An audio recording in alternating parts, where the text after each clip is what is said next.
Olá, meus irmãos e minhas irmãs.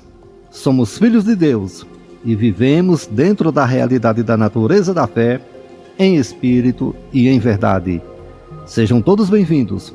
Eu sou Cícero Santos e este é o canal Reino Espiritual.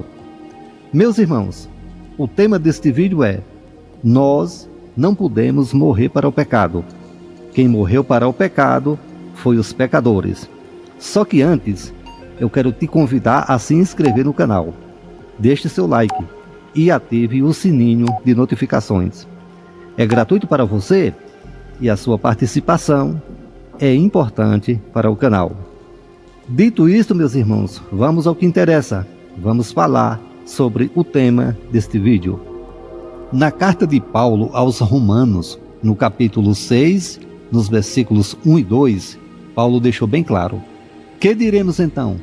Continuaremos pecando para que a graça aumente? De maneira nenhuma. Nós, os que morremos para o pecado, como podemos continuar vivendo nele? Então, meus irmãos, quando Paulo usa a expressão nós, os que morremos para o pecado, ele deixa bem claro. Ele não se referiu às pessoas que vivem no mundo atual. Isso porque, meus irmãos, o mundo atual, que foi apossado logo após o ano 70.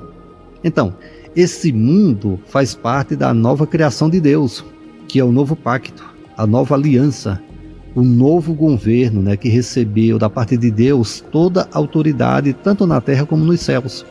Então, meus irmãos, nós somos a nova geração dos filhos de Deus, a descendência do Cristo ressuscitado, o povo de propriedade exclusiva de Deus, que jamais teve contato com a natureza do pecado. Então, meus irmãos, se nós nunca tivemos contato com a natureza do pecado, então não podemos morrer para o pecado. Quando nós nascemos, já nascemos dentro de um novo céu e de uma nova terra sem o pecado. O pecado ele foi destruído por meio do sacrifício de Cristo na primeira vinda de Cristo ao mundo.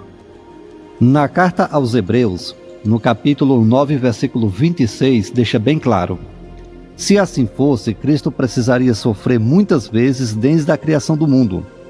Mas agora ele apareceu uma vez por todas no fim dos tempos para aniquilar o pecado mediante o sacrifício de si mesmo. Portanto, meus irmãos, na primeira vinda de Cristo ao mundo, ele se manifestou em um corpo de carne para que assim ele pudesse aniquilar o pecado mediante o sacrifício. Na segunda vinda de Cristo ao mundo, meus irmãos, ele se manifestou em glória.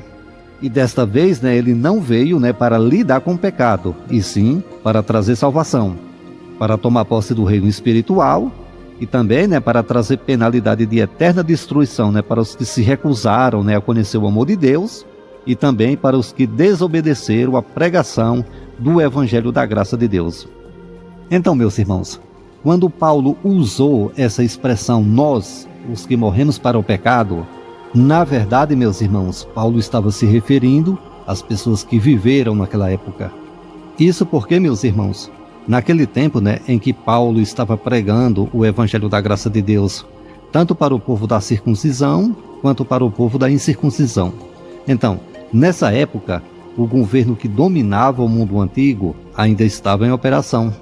Na carta de Paulo aos Efésios, no capítulo 2, versículos 1 e 2, Paulo deixou bem claro: vocês estavam mortos em transgressões e pecados, nos quais costumava viver quando seguia a presente ordem desse mundo, e o príncipe do poder do ar, o espírito que agora está atuando nos que vivem na desobediência. Veja, meus irmãos, que nessa época em que Paulo estava pregando o Evangelho da graça de Deus, havia uma atuação espiritual operando sobre a vida daquele povo. E a natureza do pecado, que havia entrado no mundo através da desobediência de Adão, ainda estava viva na consciência daquele povo. Havia uma incerteza com relação à forma de compreender o verdadeiro significado do sacrifício que Cristo havia acabado de realizar diante daquele povo. E foi justamente isso, meus irmãos, que o apóstolo Paulo escreveu na sua carta aos Romanos, no capítulo 6, que o povo, né, que havia se declarado para o Cristo ressuscitado, que realmente acreditou na pregação do Evangelho da Graça, então, esse povo também foi declarado por Deus como um povo morto para o pecado, e dessa forma não podia mais pecar. O escrito de dívida que era contra aquele povo foi pago, né, por meio do sacrifício de Cristo lá na cruz, e já não constava mais. Nesse caso, o pecado já não era mais uma infração espiritual contra aquele povo. E sendo assim, meus irmãos, aquele povo já não estava mais sobre o domínio da natureza do pecado. Agora, quem estava sobre o domínio daquele povo não era mais o pecado, e sim o Cristo ressuscitado. Então, meus irmãos, não foi nós que vivemos no mundo atual que morremos para o pecado. Aliás, não podemos morrer para o pecado porque não existe mais pecado. Cristo destruiu o pecado lá na cruz por meio do sacrifício que ele mesmo realizou. Já aquele povo, meus irmãos, que estava vivendo dentro daquele cenário, lá no período de transição das alianças, e que realmente, né, deu credibilidade para a pregação do Evangelho da Graça de Deus, então, meus irmãos, esse povo sim, precisava, né, morrer para o pecado. E foi realmente isso que aconteceu. Aquele povo foi sepultado na morte com Cristo por meio do batismo. E da mesma forma, né, que Cristo ressuscitou dentre os mortos, aquele povo também, né, passou a se apresentar diante de Deus, dentro, né, de um novo estilo de vida, vivendo a expectativa da vida eterna, que é a vida espiritual. Não mais, né, como era antigamente, quando viviam, né, debaixo da lei de Moisés, sobre o domínio da natureza do pecado. Mas agora, meus irmãos, aquele povo, né, estava vivendo debaixo da graça de Deus. Dessa vez, né, não mais sobre o domínio da natureza do pecado, mas sim sobre o domínio absoluto, né, do Cristo ressuscitado, que entrou no lugar santíssimo com o seu próprio sangue e obteve eterna redenção para aquele povo que deu credibilidade para a pregação do Santo Evangelho. Portanto, meus irmãos e minhas irmãs, aquele povo que viveu naquela época, que teve contato com o pecado e que, portanto, né, estava sobre o domínio da natureza do pecado, então, meus irmãos, esse povo sim, né, morreu para o pecado, através do sacrifício de Cristo que foi feito lá na cruz. Na carta de Paulo aos Romanos, no capítulo 6, nos versículos 9 e 10, Paulo deixa bem claro que, tendo sido ressuscitado dentre os mortos, Cristo não pode morrer outra vez.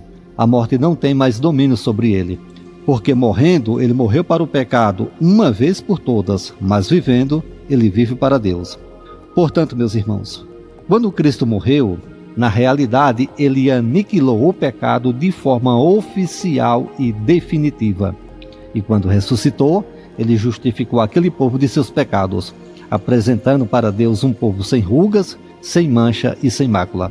Portanto, meus irmãos, o povo que antes do sacrifício se apresentava ao pecado como instrumento de injustiça, depois do sacrifício, esse povo passou a se apresentar diante de Deus como instrumento de justiça. Então, meus irmãos, aquele povo, né, que antes do sacrifício, né, estava sobre o domínio da natureza do pecado, depois do sacrifício, esse povo foi resgatado por Deus do império das trevas e foi conduzido para o reino de sua maravilhosa luz, para praticar o exercício de sua soberania com Cristo no reino celestial. E é isso aí, meus irmãos. Chegamos ao final de mais um vídeo. Espero, né, que cada um de vocês, com a mente de Cristo ativada, possa enxergar sem o véu de Moisés. E se você gostou dessa mensagem, não esqueça, né, de deixar seu like, faça um comentário e compartilhe com seus amigos. Eu vou encerrando aqui até o próximo vídeo e fiquem todos com Deus.